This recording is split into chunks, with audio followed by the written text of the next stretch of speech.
First comes love, then comes marriage, then comes what? Hey, welcome to Then Comes What, a monthly show where we open up everything you wanted to know, and some things you didn't, about love, sex, marriage, children, manhood, womanhood, and more.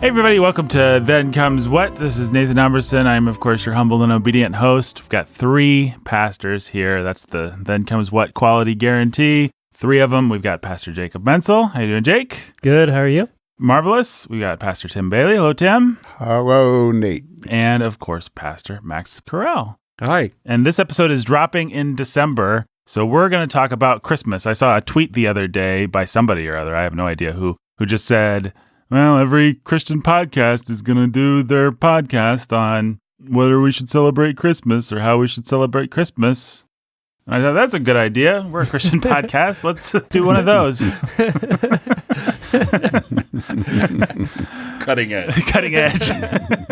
No, I just thought... Swimming upstream, baby. Okay, so I'm going to be honest with our listeners. I'm a little afraid of this topic because I'm not sure where we're going to go with it or what we're going to say. Let me ask you this, guys, this. When I say the word Christmas, does it have good associations for you? Is it something that you like? Is it a celebration of Christ's birth for the 3 of you? Like, would you think of it that way? Or do you think of it as a concession to the kids and to the advertisers, something that we kind of have to get through and it's just a thing we do and it doesn't really matter that much? I mean, where is everybody even at in terms of Christmas? You say the word Christmas, I think baggage. I think about the baggage of my childhood, and I think about the joy of what Christmas has become for me and my family. Maybe in response to that, there's my tweetable answer. There's your tweetable answer. It's okay, baggage. Maybe we'll color that in a little bit in a second. Max, what do you think when I say Christmas?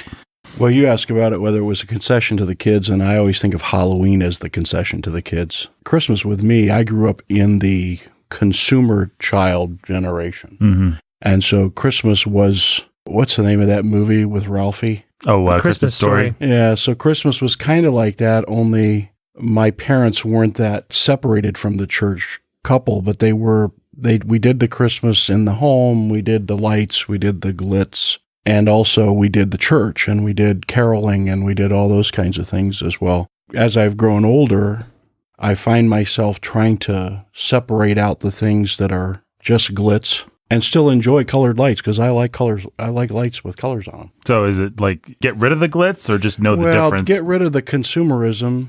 I mean, literally, in that movie, for instance, the kid is, or in some movies, I don't know which ones, the kids actually are counting how many gifts they have. And the kids are sitting, I can't stand the idea of children sitting around a tree and the avarice as they just tear open package after package after package, and they don't even realize what they've torn open the last time.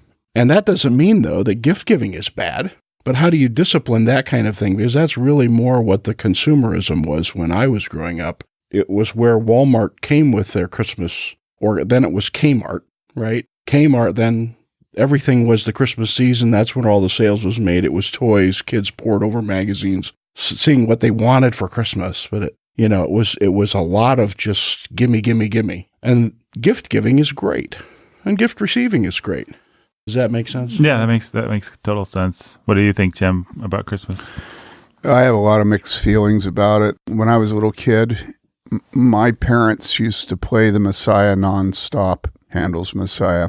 And so that's very much bound in with Christmas for me. They also would play King's College Choir records of carols. I would still say that the most positive part of Christmas to me are Christmas carols. The Hilliard Ensemble was based out of here, the music school. I had a favorite old carol CD that I would listen to over and over again.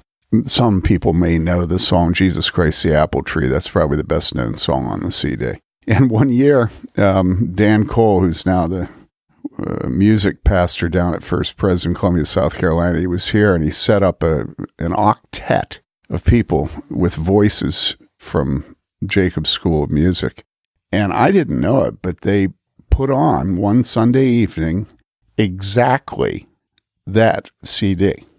And I'm telling you, I knew it inside and out, and they put it on, and it was people I loved and who were Christians, and it was like maybe the most special thing I've ever had at Christmas, to have them singing this music about the birth of Jesus and about Mary and Joseph and Bethlehem. So music, I think, is the most positive. To get into my DNA, the negative is that for years, my father was depressed at Christmas because that's when he lost his third and oldest son, who had an accident Christmas night and died a couple weeks later. And so every year we'd give him bah humbug gifts.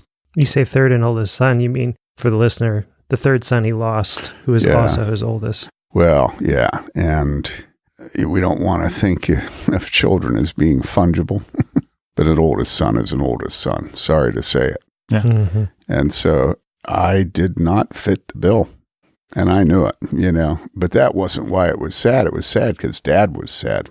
He'd make efforts. He'd dress up like Santa Claus. He had a big white beard, and he'd go around, knock on all the doors of the homes in the neighborhood. We had a small little neighborhood, and ho, ho, ho, But if I can jump to today, I very much believe we should celebrate Christmas. I cannot imagine us not celebrating the birth of Jesus in all its romanticism and sentimentality. I think that a little baby in a woman's womb, and this is God Almighty. If this isn't something to party and sing and eat about and drink about, I don't know what is. And I do think that the whole question of opening a bunch of gifts, I abhor that too, David. Max. I call him David because I love the name David. Because his name my is brother's David. his first name. Yeah. Because and my Max is brother, his second name. yeah. And so everybody else calls Pastor Carell Max. I call him David. My brother's name is David. I love David. So anyhow, you speaking about the gifts, I hate that. And I'm not sure how you can get around that. While you were talking, I was thinking that one of the things that I think we should do is we should think about gift giving much earlier than we do. And we should think about what we would like to give each child. Some years I do that, some years I don't. And if I've ever put thought, and it's really thought that needs to be put into gifts, it's not money. Because once you have a thought that you like, you don't care what the money is. You know what I'm saying? I was remembering one year when I was, I think, out in, I don't know where I was. It was a mall that had unusual stores, not the cookie cutter crud. And there was this one store that was Scandinavian sweaters. And I went in there. I just began to think about the women in my life. My wife and my 5 daughters, 3 natural and 2 daughters-in-law. And so I went in and I bought them all the same sweater. It was an Irish cable knit. People listening are probably thinking, you are insane to buy any clothes for any woman, let alone you're going to buy it for your wife and your 5 daughters. But I think all of them loved the sweater. It was just a beautiful sweater, and I got such joy from giving it. I think we have to return to that being what we do at Christmas, that we give gifts to people that we think will be nice for them, and we take risks with it. And we don't ask them, what do you want? We ask ourselves, what do I want to give them? So and then we should stop and we should watch people open gifts, which militates against having so many gifts. Maybe a good way to talk about this is this. I remember happy Christmases until the age I was about 10 or something. And then I realized that my parents weren't getting along. And then their marriage started to disintegrate through my teenage years. And then at a certain point, they separated. For whatever reason, Christmas and maybe Thanksgiving, Dad would visit. So the family would be together. But my parents weren't actually together, which is a crummy idea, by the way, if anyone was wondering. Amen. But here's a good way to ruin your children's love of Thanksgiving and Christmas. Yeah, well, so I became completely the only way that I knew how to deal with the cognitive dissonance. And by the way, the kids begged for it. So Really? Huh. be careful about judging my mom, listener. I'm not trying to assign blame to anyone in particular. It was just a crummy idea that happened. Probably the best way to avoid it is don't get divorced. Yeah, that's a good way to. I just thought Step I'd one. say something helpful. So helpful. I'll be sure to let my mom and dad know that. The only way I knew how to deal with it was to be completely detached, cynical, sarcastic, obnoxious teenage Nathan. And so that's what I was. And I was just like a Grinch. I hated Christmas. I made fun of everything. It was really sharp. And our get-togethers were very bitter because my younger brothers, and to my shame, my younger brothers followed in my footsteps. And we just became a family that was really nasty to each other. And then in my 20s, once that was all done, I just didn't really celebrate Christmas because it was too painful. And I just there wasn't any reason, our family was apart. My brother was in the Marines for several years. There just wasn't, sometimes I'd get invited to a church family's house and I'd go and I'd enjoy myself. But you were the fifth wheel. I was the fifth wheel, and I would feel a little bit like an outsider. I'd see everybody else's joy. I would envy it. Cut to a couple of years ago, I started to come out of being a complete cynic for all kinds of reasons, just God's grace.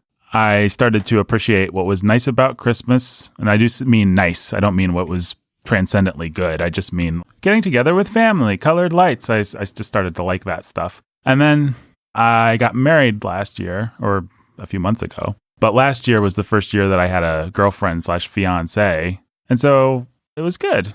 I liked it. I used to, every Christmas through my 20s, I'd say, without fail, Christmas Day would come. It would be empty. It would be lonely. And I would think that I had a really hard shell. But then at some point during the day, I'd start crying because I missed my dad, basically. And I missed our family being together. Like it was the day where I dealt with all the demons of my past. The day, Christmas Day, December 25th, was always that. And I would be tempted to use alcohol that day quite a bit. But this is the first year that I didn't cry on December 25th, this last Christmas. And it was simply because I had something to do. I guess she was just my girlfriend at this time. But, we had houses to go to and things to do and presents to buy for each other. And it was fun. You bought a ring. Yeah. I also bought an engagement ring. But For your slasher girlfriend? For my slasher girlfriend. Yeah.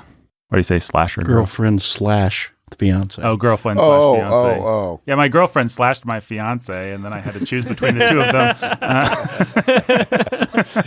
I went with the fiance.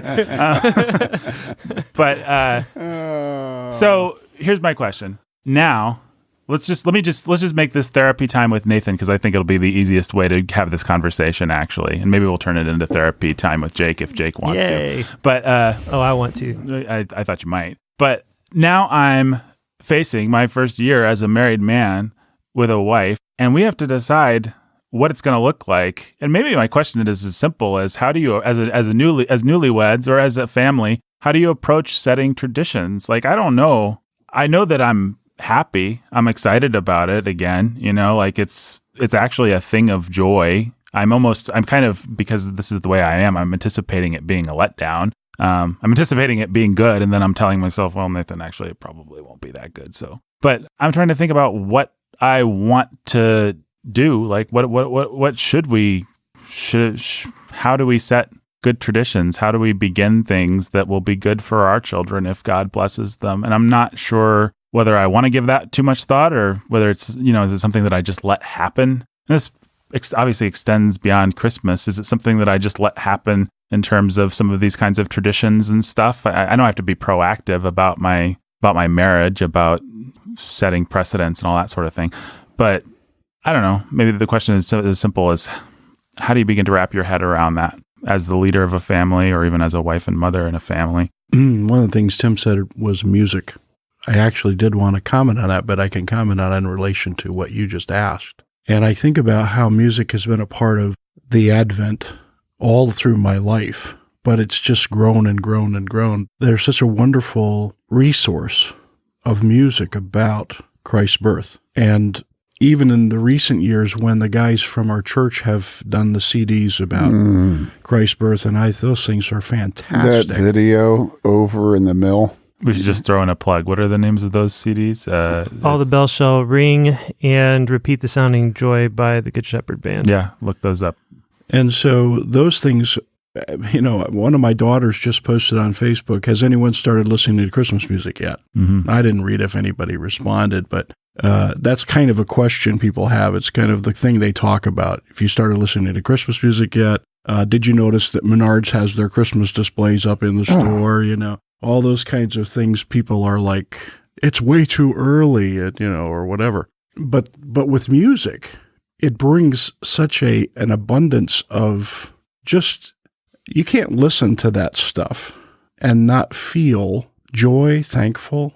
This is stuff to celebrate about, and the music just carries you in it. So I would say one thing that you can do, a tradition to start, is just to start to engage in all the kinds of music.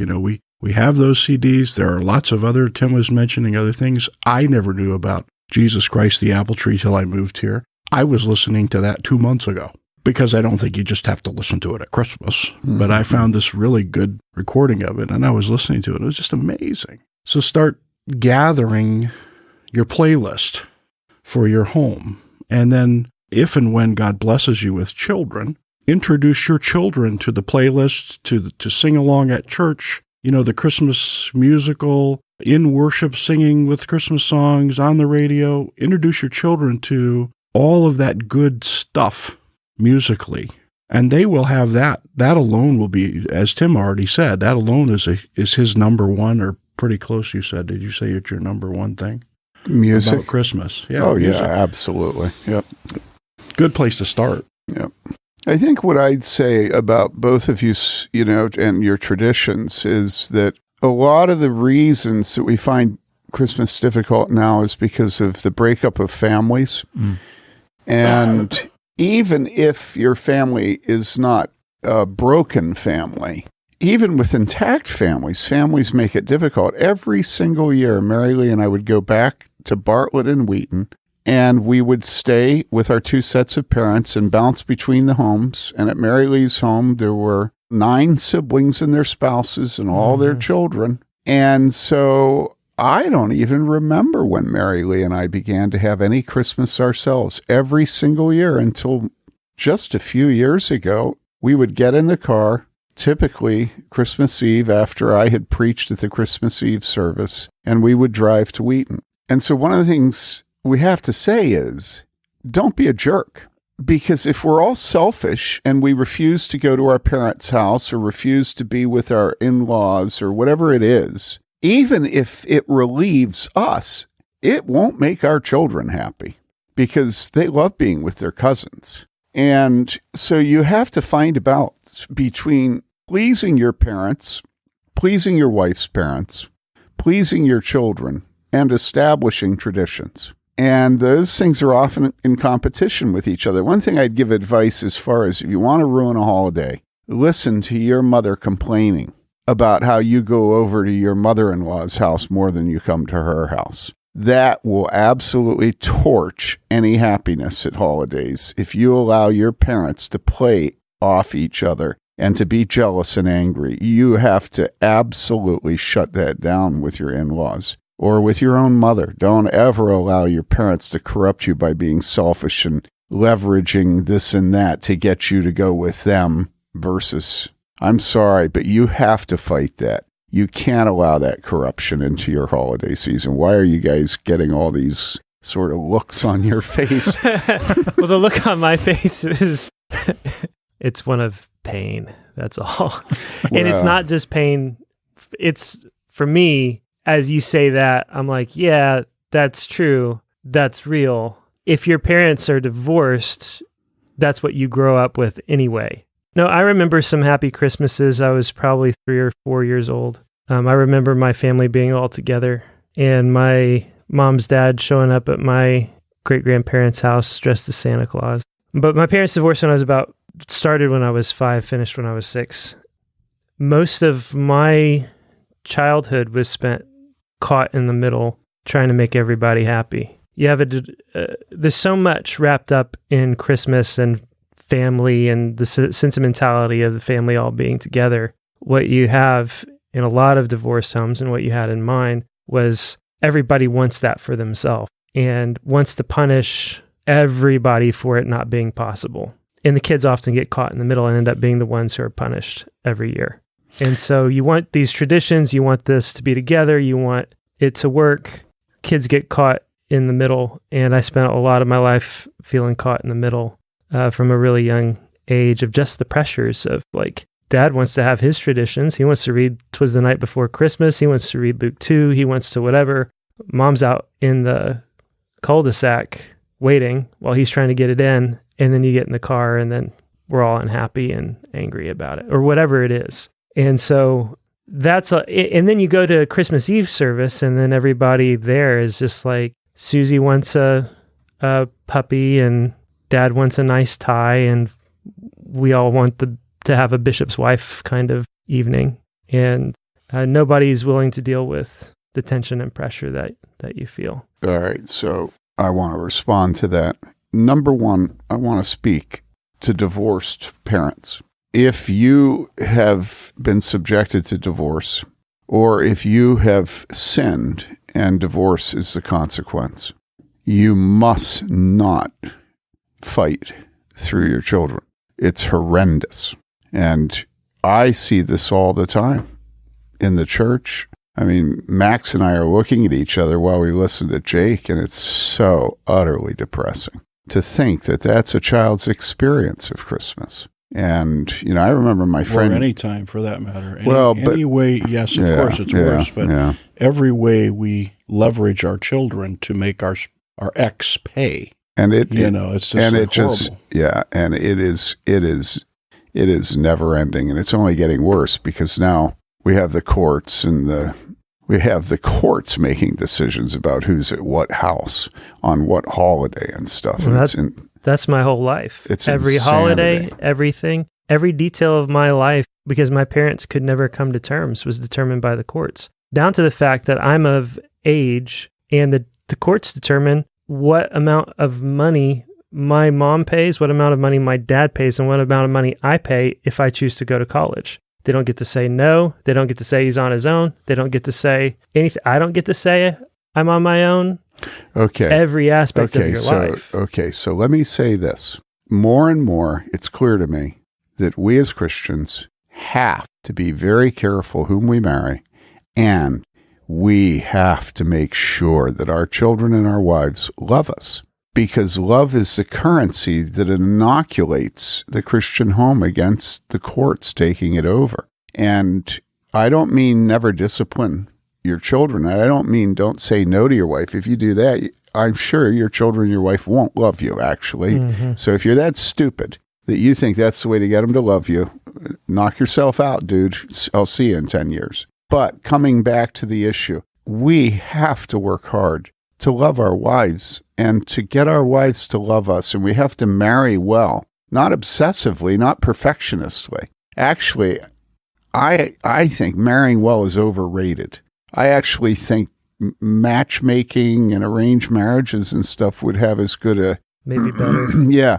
But what I'm hearing about Christmas really grieves me, because if that's the reality of adult parents who have children and yet still are bouncing between 4 sets of parents, if they both have divorced parents, you have 4 households that you have to service. That's right. At Christmas time. And listen, my advice, and I'm not divorced, and I'm neither divorced nor the son of divorced. I was just reading Amos yesterday, My advice is, do not go home at Christmas.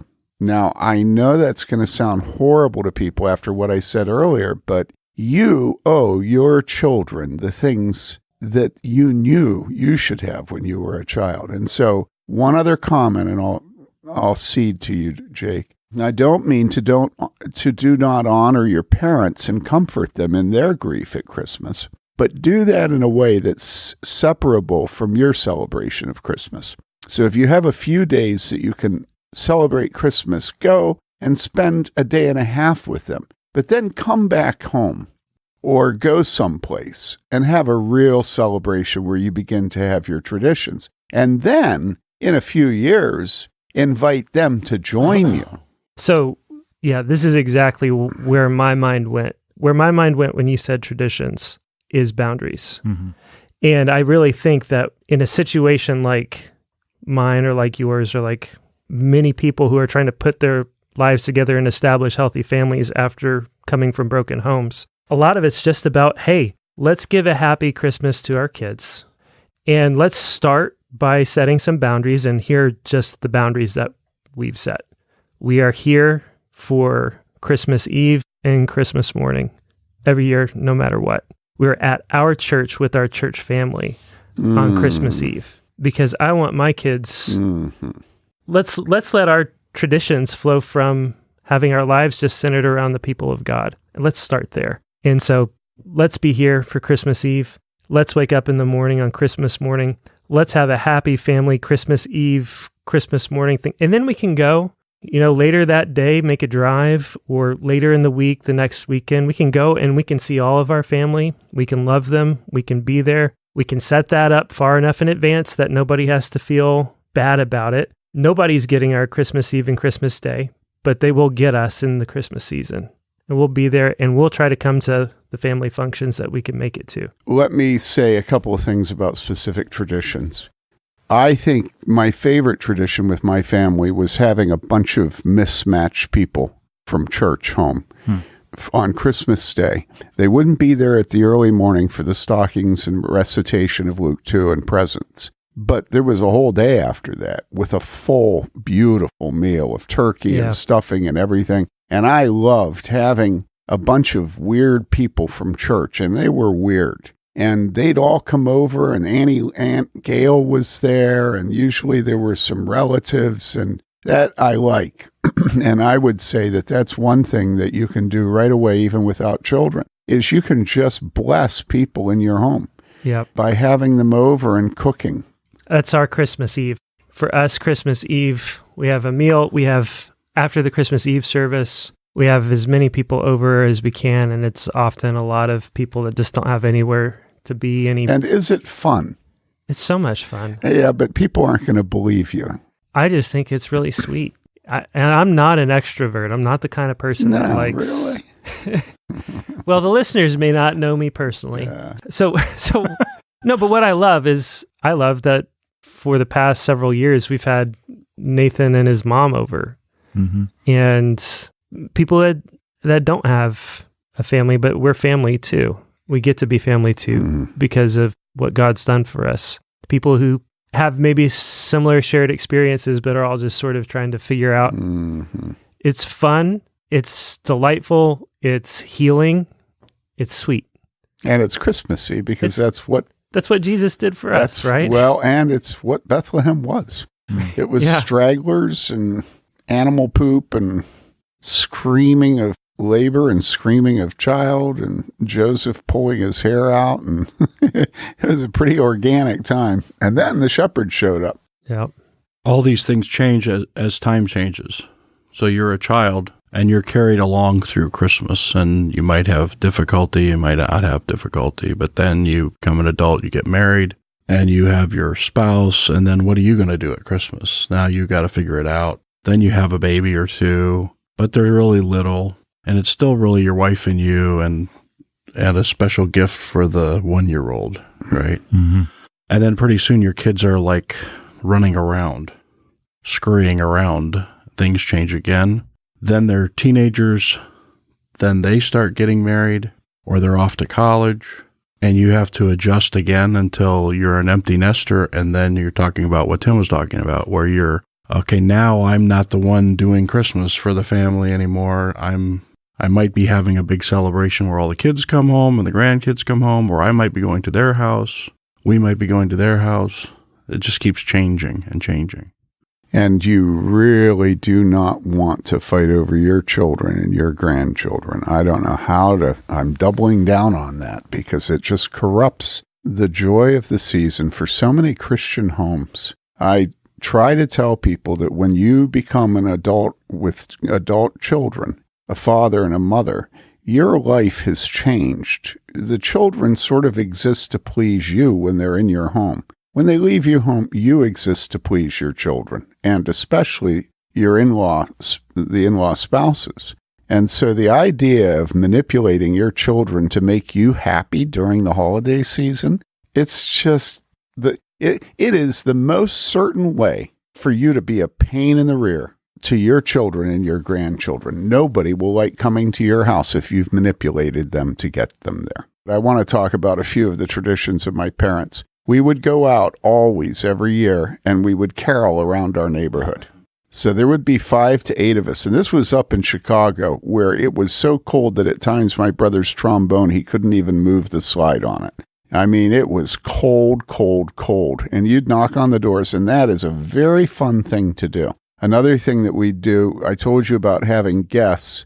We also would do the turkey, and there was always some joke. And I'll tell a story here, which is that, and we'd have a bunch of guests. So we're talking huge turkeys. And my mother and father always cooked together. They always fought when they cooked together, although my brother and sister will probably say that I'm not remembering it right. But my recollection is there was always conflict in the kitchen as they cooked together. One year, Dad took a Cornish game hen, and he stuffed it, and he tied it, and he put it in a big boiler pan in the upstairs oven, and got up in the middle of the night and took the huge turkey and put it in an oven that we never used down in the basement. It was LP. And so we have a picture of my mother with this house filled with guests, right?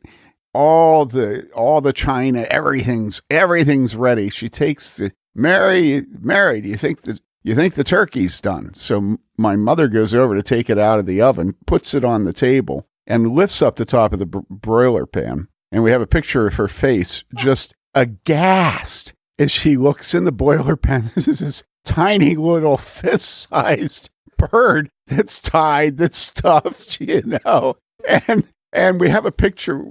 In other words, she was not aware that she was the subject of anybody's attention at that moment. And you can just see it in her face. She said the first thought she had was, well, if that huge turkey shrunk down to a little tiny bird this side, maybe just one bite will fill people up. And so there was always some ribaldry. There was always some jokes, some arguments at the table. We were never trying to put on the perfect Christmas. It was always messy. And that's a tradition that you have to protect. Another thing is we actually didn't go to the Christmas Eve service of our church. Part of it was we lived 11 miles out in the country, but we did listen to music. We did always have lots of guests in. We did always recite the Luke 2 story together at the beginning. We prayed, we sang Christmas carols before the stockings and the presents. We had a little child who did his father's bidding and taking this present and this. So we did one present at a time pretty much. And all of those things, I think, we did carol around the neighborhood. My dad did go and knock on other people's doors. And none of those things are real complicated. I wanted to say one other thing. There are a lot of reasons to be stodgy.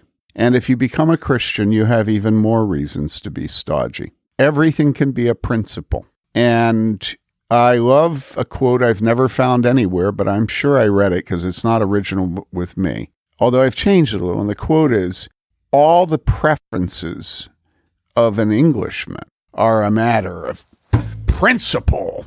Okay? And so if you have a lazy dog for a father, and he's a Christian, he's a conservative, crusty Christian, he can decide that he's not going to allow his family to celebrate Christmas, right? And he has a principle, right? And I want to speak to men like that and to say, be very careful that your principle is not actually your laziness. It takes hard work and thought to celebrate Christmas. Any tradition that's worth doing is a tradition that is needing to be prepared and thought through and cultivated year by year. And I have seen in my own life my laziness when it comes to the Christmas tree. I don't know that more than once or twice I ever help with a Christmas tree, because to me, that's a special kind of horror, is putting up a Christmas tree. Okay. I would never have a fake one. I love them, but I didn't want to go out to the farm and cut them down. So my wife always did that with the kids. There you have it. So be careful that we don't turn our laziness as dads into a principle. Now, I know there are some people who really believe that it's wrong to celebrate Christmas. I'll trust that that really is their principle if I know them not to be lazy. Would you have any other particular advice, any of you men, for fathers in particular at Christmas time? Well, yeah, piggybacking on what Tim had said, you want to be joyful. Yeah. There's a lot of change in your life, and there's a lot of reason why you may be tired. But I resonate with what Tim said. Mm-hmm. I get the tree, and I set the tree up. And then, come on. Did you really have to say? I back away. I find a chair, and I just watch while the assembly happens. So you buy the tree and put it up. Yes. And then you let others decorate it. I let everybody else decorate it because that drives me crazy. I hate working over top of people. And, and then by the time I've set it up, I'm feeling pretty lazy. We drive home from Thanksgiving. We always stop on the way. Seriously? Pick up a pre-cut live tree. I bring it home. I am not sure if I set it up before or after. I make some eggnog. Yeah, eggnog. Eggnog. With some good old-fashioned bourbon in there. Yep. Get the Christmas music blazing or blaring, I guess. Blazing. We don't want anything blazing while we're setting up our blazing tree. in the hearth. Speaking of Christmas trees. And I set it up, and it's the same kind of thing. I'll help get the lights around the top because I'm tall. Yeah, I usually have a little bit with tall stuff too. But I mostly just back off, and and then I'll watch or manage little kids downstairs with a Christmas movie or something like that to keep them out of the way and just let it ride and remind myself my job is to be jolly, to be happy, to be excited. I would say if you're going to have traditions, prepare, which means if you're going to have gifts and trees and decorations and special meals, guess what? It's going to cost a little more than normal. So prepare. Yep. Set some money aside. Don't go into debt at Christmas. If you go into debt at Christmas, you're miserable. It's just like you'll just resent it. Yeah. You got to plan set to be some money generous. aside and live within your means and have your party within your means and do your decorating and your gifts and think about proactively about, as Tim said, what you're going to get people. And don't just live in this kind of extravagant world of what we've got to get this, fun. Mm-hmm. I want to read 1 Timothy 4, verse 4. For everything created by God is good, and nothing is to be rejected if it is received with gratitude. As you men talk, I think about we haven't really talked about how horrible Christmas is today. And it is absolutely horrible. It is horrible because it is just an orgy of consumerism, of greed, of materialism. And so certainly we would not, I don't think any of us here would deny that there's very good reason for Christians to think that the only way to handle it is to just completely cut it off. But, think of what the pagans and the godless and the worldlings have done to sexuality. So should we just cut that off? In other words, it is the very good things that are corrupted. Mm-hmm. And so I really want people to realize that Scripture is filled with feasts. It's filled with joy. It's filled with God's people celebrating His kindness. And what is more kind to us than us having homes that aren't divorced, and us having little children that are happy, and us having wives that do love us and we love them? And, you can spend your life trying to hide your happiness from pagans and Democrats, or you can just, I shouldn't have said pagans or Democrats. I should have just said Democrats. Yeah.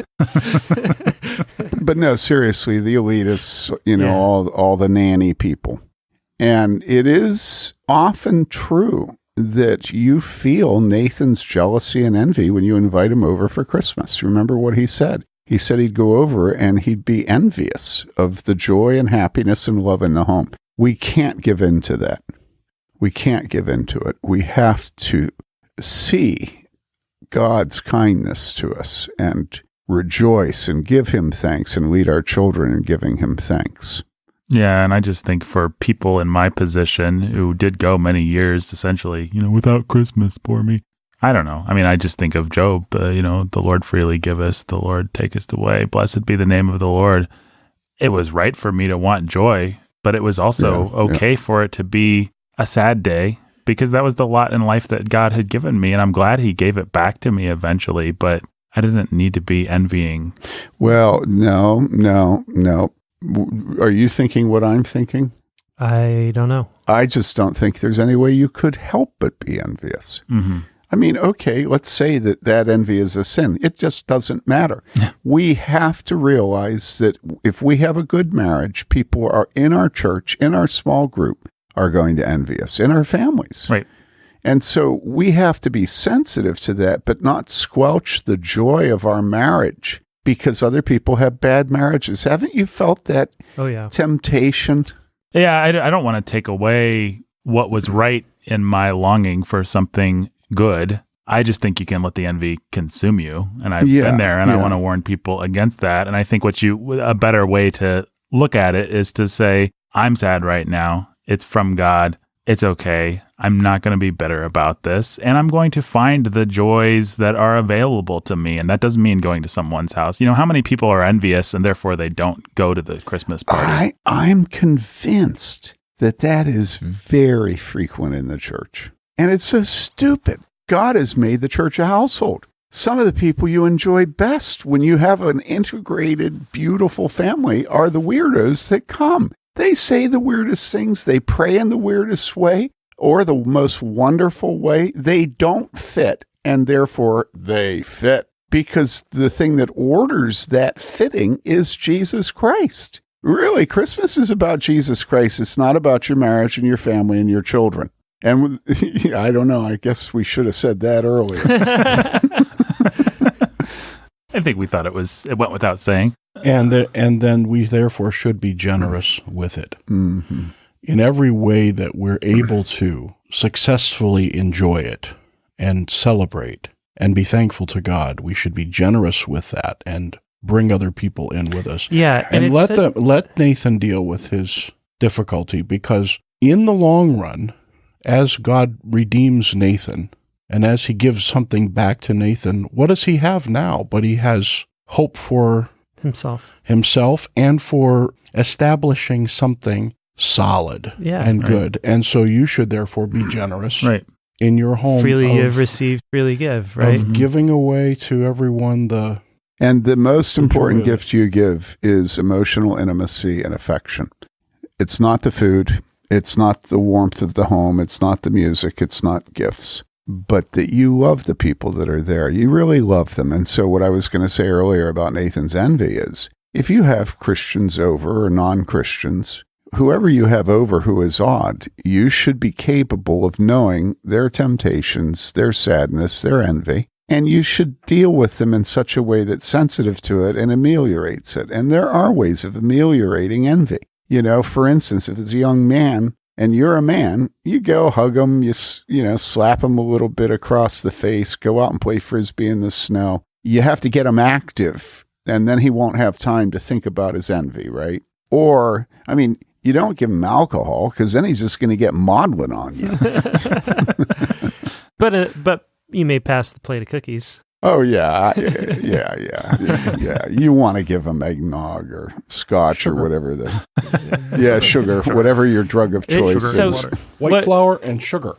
What's interesting, maybe worth talking about just a minute, the generosity of spirit that we have to bring to Christmas. What I find really striking about the pagan celebrations of Christmas is they're not just consumeristic and gluttonous. They're also insanely stingy at the same time.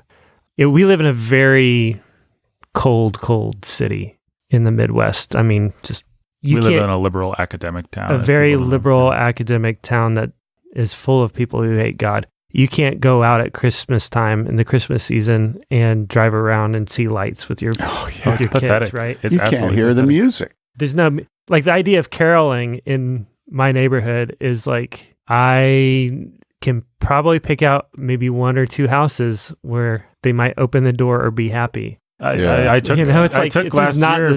I took the incandescent Meredith for a drive to see the Christmas lights, and we might as well have gone out in September. I mean, it was sad. Anyway. Yeah, and it's part of like the stinginess of it all, right? Like people they want presents, and they want to like do the things, but they don't want to celebrate it. There's nobody more stingy than a liberal. Yeah. That was supposed to be a joke. Well, it really... we live with it enough that it hurts. It's too true. Oh, man. That's where my mind went when Max was talking about preparing yourself to be generous and generous of spirit, with everything, with people, with everybody who's in your home. Tim being generous emotionally with people. And I was just thinking about how cold people are. Yeah, I guess I would have to be too if I didn't have Christ. I mean, maybe it's cheesy or something to say it, but we have an abundance that we can give from that they just can't. One of the things in marriage counseling you have to be careful about is the fact that people that grow up in broken homes, when they get married, if they have a fight, they think they're going to get divorced too. Mm. And so I want to warn people that if you grew up in a broken home and you're trying to set traditions, one of the traditions there is in our home and was in my parents' home also, not in my wife's home, but that's not a strength, but hold on, was the tradition of having a good knockdown, drag-out argument. In the Bailey home, being from Philadelphia and not from the Midwest, we had arguments, all right? One of the things we remember is that whenever Betty Elliott came to visit us, Elizabeth Elliott, this is a family friend, she and my dad, they would go at it hammer and tongs, and I mean intensely. Now, you might wonder, why on earth would you say that it's a good thing to have an argument? And my response is because it will happen. It will happen. The hopes and fears of all the years are met in this one night. And inevitably, there's going to be a child and a parent who just thinks that everybody else just trampled on their fun time. And so they will find something to argue about. There will be a game, and the rules have been broken. Okay? It could be a game. And so what we have to realize is that Jesus came to save sinners, and that at Christmas time we're sinners. And we have to be good at forgiving each other and being philosophical about disappointments and arguments. They're going to happen. Yeah. You were talking earlier about how your Christmas time growing up was always a mess. And it was always a mess because it was healthy. And there wasn't an expectation or a need for it to be perfect, right? We're generous of spirit. We're sinners. It doesn't have to be perfect. Yeah. Well, when you grow up in a broken home and everything is a mess, then everybody's trying to make it perfect or pretend like it's perfect. And when you try to recover from that, you face the same pressure of trying to create something that's perfect for your kids. And that is a sure way of oppressing absolutely everybody and ruining it all. Awful. You have to be open-handed and free and let it be a glorious mess. Yeah. For there to be any joy for anybody in it all. Yeah. Good word. It's okay if the turkey's dry. It's okay if the pie's not done. Yep. And it's like eating a it's little bit of raw crust. It's more like cobbler that way. We don't need to break down and cry when the fudge doesn't turn out just right. It's not okay if the stuffing is dry. And that is the one. That's the one thing. It's not okay if you put oysters in your stuffing. I keep thinking of this C.S. Lewis quote that I always think of, which Warhorn listeners will know I'm not a C.S. Lewis fanboy, but there's just this little section in Mere Christianity where he talks about the person who clings on to his romantic dream of what it's like to fly will never become a pilot. In order to become a pilot, you die to that dream and you learn the lasting and quieter joys actually doing the thing. Mm-hmm. What fools rush in where angels dare to fear to tread. What advice would we give to mothers and wives for Christmas? We said fathers earlier, so I figure we better cover the fair sex. I already gave mine. Which was? Don't cry if the fudge doesn't turn out. If the fudge doesn't turn out. Don't cry. Do cry if the stuffing's dry. Oh, that was Max's. No, that was Tim's. Oh, Tim's. I don't like stuffing. I don't know. I don't know what I would say to a wife whose husband is a lazy dog and doesn't lead his family in mirth. Good Christian men rejoice with heart and soul. God rest ye. In other words, the theme of joy is to be prominent at Christmas. So you have a husband who's what would the word be? A sad sack or a naysayer or just... Doer. A Grinch. Doer. Yeah, a Grinch. And I told you earlier that my dad was bah humbug, but he made valiant efforts. Obviously, if we're giving him bah humbug gifts, he copped to it. But I think that generally the most important thing for a mother is that she do what my mother-in-law did. And that is, my mother-in-law never stopped serving the family. She never stopped serving the family. She got up in the morning and served. She served until she went to bed. She served breakfast. She served lunch. She served dinner. And she was never complaining about it. It gave her joy. And what we would hope would be that the father would be the circus ringleader in the celebrations and the stupidity and the arguments and the discussions and the singing, that he would have some initiative in whatever direction he's prone. And by the way, about the fathers, whatever your tradition is, make sure it's something you like, because if you don't like it, it's stupid. And so it doesn't matter what other people do. Whatever you like, that's what your children will like. But the mother should not be punishing the children for being happy because their father is being a fool. I don't know what to say, but I can say something about that, as I've been in a position to observe this kind of thing. I think there's a kind of mother that attempts to compensate for her absent husband, or husband who's there but absent, or husband who's just dour. I think there's a mother that attempts to compensate in a loud, oppressive, shrill, I'm compensating, I'm really scared, and I'm trying really hard here. And I think that just never works. That's just oppressive, and it's disrespectful to the husband, actually. I think there's a quiet, gentle, First Peter kind of a way that you can gently compensate for that guy and allow the kids some joy. But, maybe you'll be sending them into the other room instead of making them be as loud as possible in front of sad sack. You know what I mean? I can't speak to any specific situation, but there's a way of leading in a feminine way and a way of leading in a masculine way. Yeah. And you think if your husband isn't. Yeah. The worst thing you could do is try and get your revenge on the husband through Christmas cheer. Like, you're a sad sack and now's my chance where you have to pretend to be happy. And so I'm just going to make sure, my one thing is that I'm going to grit my teeth and make sure the kids have a good time. And it's like, that's not going to win the husband. It's not going to make the kids happy. It will succeed in making everyone as miserable as you are 364 days out of the year. Yeah, exactly.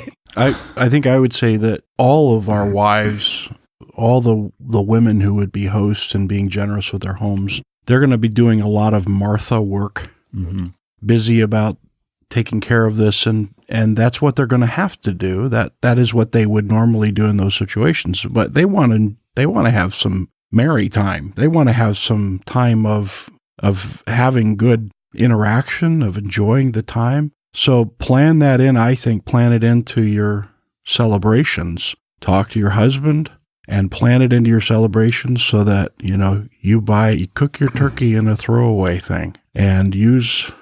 You don't have to get every bit. You can if you want to. But if it means you're going to be doing nothing but resenting the day and you're slaving over it, okay, don't put the china out. Put out china paper plates. If you're going to have a Christmas Eve party that goes until midnight or 1 a.m, you're going to be left between a choice of doing the dishes or having so that you can have nice plates for everybody, or just using styrofoam plates. Paper plates. Yeah, and if you're a guest, be helpful. And also, I would say to wives and husbands, conspire together to be deliberate, to make the time have, what's the word, improvements. In other words, you have to think about conversations, and you have to think about things sometimes to get people to talk or create ways to do it. One thing that we've had a lot of fun with the last couple of years is we've started buying inexpensive puzzles.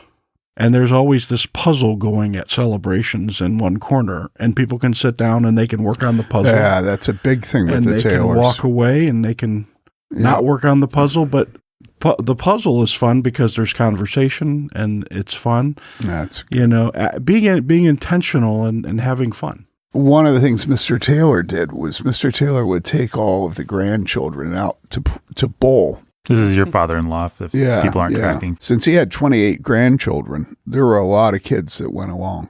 And then as they had their own children, great-grandchildren. So that was a wonderful tradition that actually I'm trying to carry on now when we get together up in Michigan over New Year's Day. And that's a way of giving the children, I mean, not the children, that's a way of giving the women a rest, that they can go out for tea or for coffee or for donuts, Starbucks. They can go. Actually, this last year, I think they all went down to a sort of a whodunit that's in a room. Oh, like a mystery like dinner? an escape room? It wasn't a dinner. Yeah, escape room. That's what it was. And they just loved it, you know. And I think it was while they were at that I took the kids up bowling. So there are different ways of skinning a cat. But yeah, that's a good point, David, that you have to plan in. Also, people should do Advent calendars. You know, have some Advent devotional or something that leads up to Christmas to build the anticipation. And that might be another thing that we always had a creche, you know, and I don't know what I think about it now that I'm. What's a I creche? don't know what it is. It's a manger CRESE? scene. Oh, Nativity? okay. Yeah, nativity Okay. scene. Yeah. We had it up on the mantle, and it had baby Jesus and shepherds and straw, and I always loved that.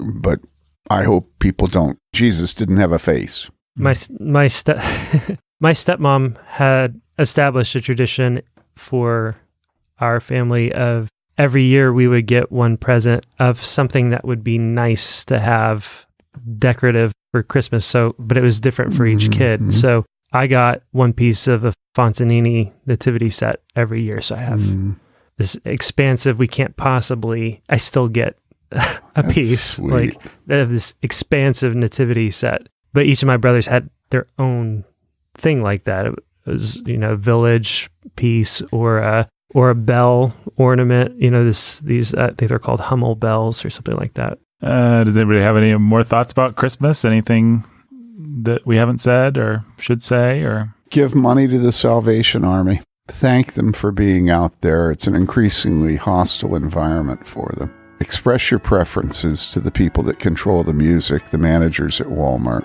Say Merry Christmas. Bring Christmas into the world. My experience is even in a place that is toxic with liberals as Bloomington. Almost always the response is joyful on the part of everyone if I say Merry Christmas and smile at them. Bring joy to the world because the Lord has come. Let earth receive her King. It must not just be a private celebration for the cognoscenti, the people in the know.